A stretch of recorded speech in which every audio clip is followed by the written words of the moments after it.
श्री शिवाय नमस्तुभ्यं भक्तों, स्वागत है आप सबका आपके अपने YouTube चैनल नमामि शिवजी में। भगवान भोलेनाथ की कृपा हम सब पर सदैव बनी रहे। भक्तों, सभी भक्तों को योगिनी एकादशी व्रत की हार्दिक शुभकामनाएं। आज के वीडियो में आप सुनेंगे आषाढ़ मास के कृष्ण पक्ष में पड़ने वाली योगिनी एकादशी का व्रत किस दिन रखा जाएगा, शुभ मुहूर्त, पूजा विधि, पारण का सही समय, व्रत कथा, महत्व सब जानेंगे। वीडियो में आगे बढ़ने से पहले कमेंट बॉक्स में पूरे भक्तिभाव के साथ हर हर महादेव, जय श्री कृष्णा अवश्य लिखें। चैनल पर पहली बार विजिट हुए, पहली बार मेरी आवाज़ सुन रहे तो चैनल को सब्सक्राइब करके बेल आइकन अवश्य दबाएं। इससे हमारे वीडियो की नोटिफिकेशन आप तक पहुंचती रहे और आपको नई नई जानकारी मिलती रहे। भक्तों, प्रत्येक वर्ष में 24 एकादशी पड़ती हैं। अधिक मास में 26 एकादशी व्रत रखे जाते हैं। आषाढ़ मास के कारण योगिनी एकादशी का महत्व और अधिक बढ़ जाता है। सभी एकादशी भगवान श्री हरि लक्ष्मी नारायण को समर्पित होती हैं। एकादशी व्रत में भगवान लक्ष्मी नारायण की पूजा आराधना की जाती है। भगवान श्री हरि को प्रसन्न करने के लिए एकादशी का व्रत रखा जाता है। भक्तों, आषाढ़ माह में कई व्रत त्यौहार आते हैं। इनमें एकादशी व्रत का भी विशेष महत्व है। योगिनी एकादशी का विशेष महत्व है। भक्तों, प्रत्येक एकादशी अपने नाम के अनुसार फल प्रदान करने वाली होती है। प्रत्येक एकादशी का विशेष महत्व होता है। भक्तों, आषाढ़ मास के कृष्ण पक्ष की योगिनी एकादशी इस बार 2 शुभ योग में मनाई जाएगी। पाताल और स्वर्गलोक में भी एकादशी व्रत का विशेष महत्व है। योगिनी एकादशी का शुभ मुहूर्त, योगिनी एकादशी तिथि कब से शुरू होकर कब समाप्त होगी। आषाढ़ माह के कृष्ण पक्ष की एकादशी तिथि 1 जुलाई सोमवार को सुबह 10:26 पर शुरू होगी। इसका समापन भक्तों 2 जुलाई मंगलवार को सुबह 8:44 पर होगा। उदया तिथि के अनुसार जुलाई माह की पहली एकादशी 2 जुलाई को मनाई जाएगी।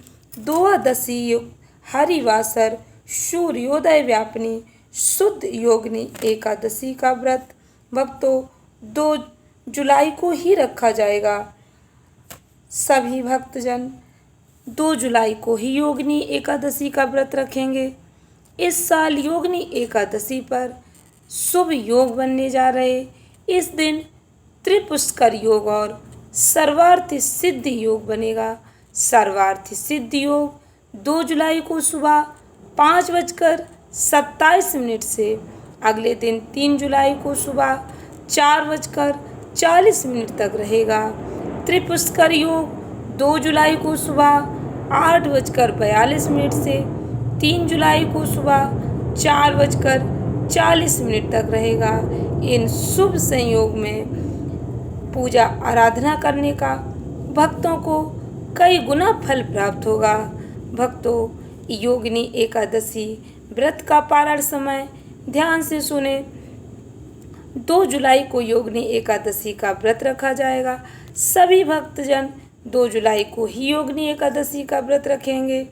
3 जुलाई को व्रत का पारण किया जाएगा। व्रत का पारण सुबह 5:28 से 7:10 के बीच किया जाएगा। भक्तों, व्रत का पारण जौ चूर्णेन पारण यानी जौ के चूर्ण से किया जाएगा। यदि यह संभव न हो पाए तो आप तुलसी दल फल से व्रत का पारण कर सकते हैं। भक्तों, हरिवासर समाप्त होने के बाद ही व्रत का पारण किया जाता है।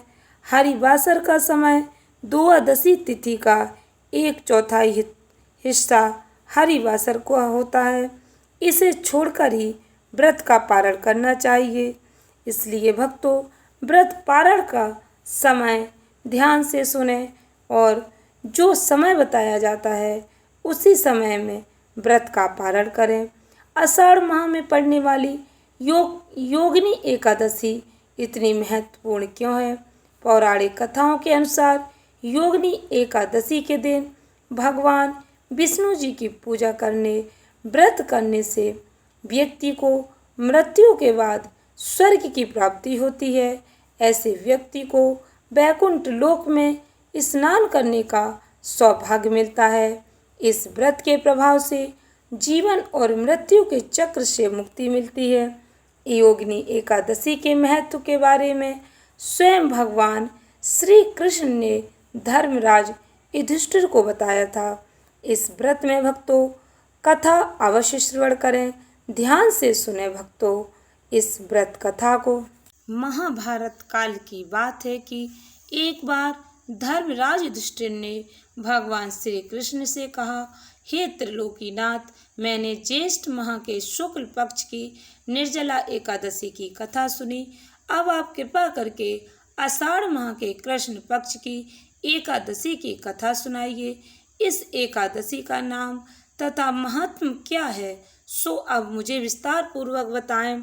श्री कृष्ण ने कहा, हे पांडुपुत्र, आषाढ़ माह के कृष्ण पक्ष की एकादशी का नाम योगिनी एकादशी है।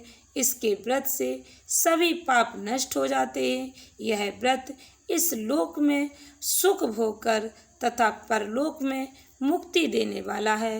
हे धर्मराज, यह एकादशी तीनों लोकों में प्रसिद्ध है। इसके व्रत से सभी पाप नष्ट हो जाते हैं। तुम्हें मैं पुराण में कही हुई कथा सुनाता हूँ, ध्यान पूर्वक श्रवण करो। कुबेर नाम का एक राजा अलकापुरी नाम की नगरी में राज्य करता था। वह शिव भक्त था। उनका हेममाली नामक एक यक्ष सेवक था जो पूजा के लिए फूल लाया करता था। हेममाली की विशालाक्षी नाम की अति सुंदर स्त्री थी। एक दिन वह मानसरोवर से पुष्प लेकर आया, किंतु कामासक्त होने के कारण पुष्पों को रखकर अपनी स्त्री के साथ रमण करने लगा।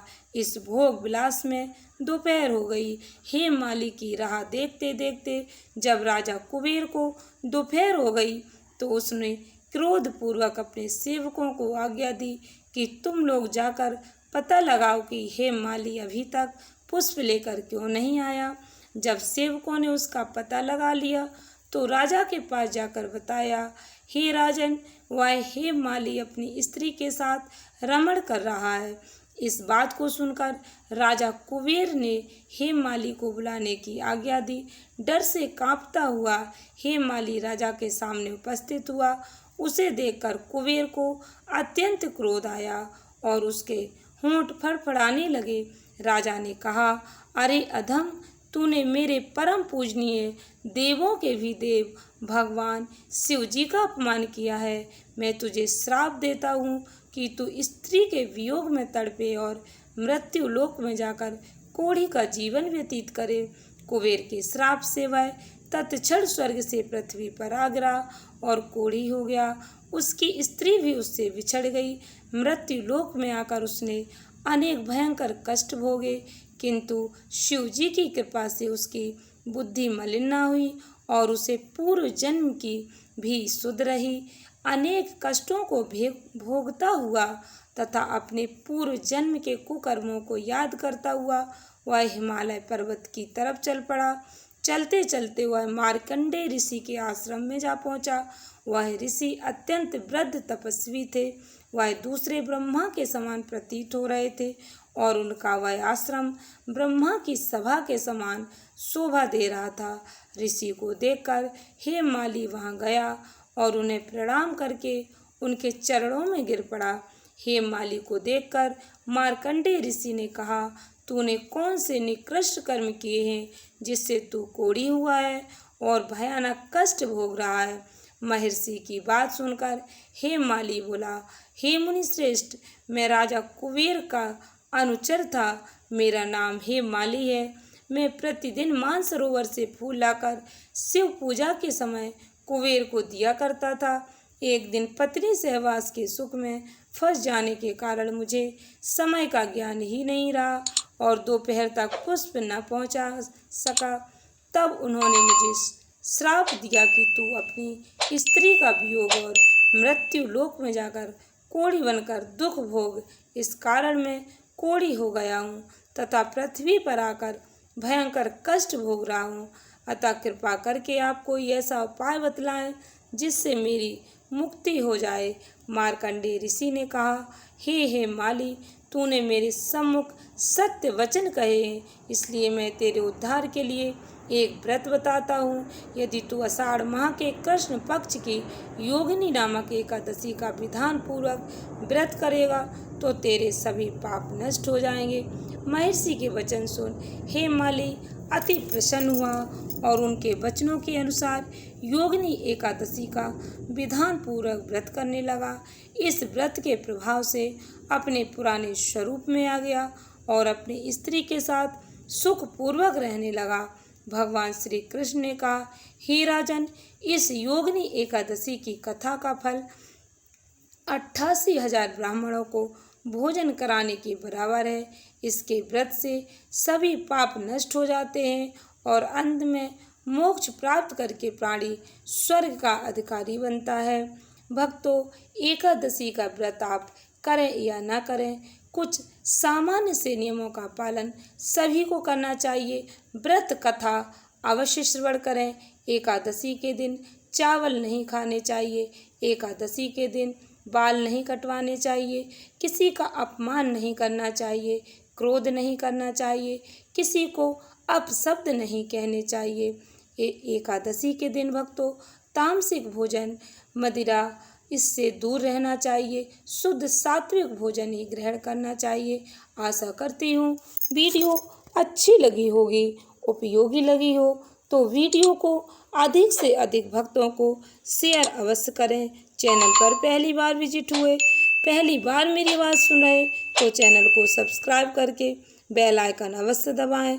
धन्यवाद भक्तों। श्री शिवाय नमस्तुभ्यम।